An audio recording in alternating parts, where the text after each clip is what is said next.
ওঙ্কারশ্রী পুরস্কার পেল বীরভূমের হাটতলা পাড়া সার্বজনীন দুর্গাপুজো কমিটি। মায়ের অপরূপ মূর্তির জন্য জেলার সেরা প্রতিমা পুরস্কার পেয়েছে এই পুজো কমিটি।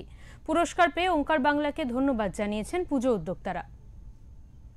ওঙ্কার বাংলা থেকে ওঙ্কারশ্রীর সেরা মণ্ডপের শিরোপা ছিনিয়ে নিল হাটতলা পাড়া সার্বজনীন দুর্গা উৎসব কমিটি। তাদের হাতে আমি সার্টিফিকেট তুলে দেবো। হাটতলা সার্বজনীন হ্যাপি উল্লে, হাটতলা সার্বজনীন হ্যাপি উল্লে, হাটতলা সার্বজনীন হ্যাপি উল্লে, হাটতলা সার্বজনীন হ্যাপি উল্লে। হাতটা লাগাও।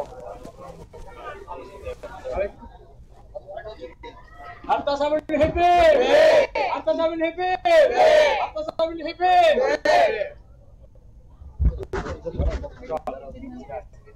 কেমন লাগছে? ভীষণ আনন্দ। এটা এক্সপেকটেশন ছিল, পরিপূর্ণতা পাচ্ছে আস্তে আস্তে। হাটতলা সার্বজনীন দুর্গোৎসব বরাবরের মানুষকে একটা উপহার দিয়ে থাকে এবং আপনাদের কাছ থেকে এই উপহার পেয়ে আমাদের আনন্দটা আরো অনেক গুণ বেড়ে গেল। তার জন্য আপনাদের সকলকে হাটতলা সার্বজনীনের পক্ষ থেকে আমাদের আন্তরিকভাবে কৃতজ্ঞতা জানাই।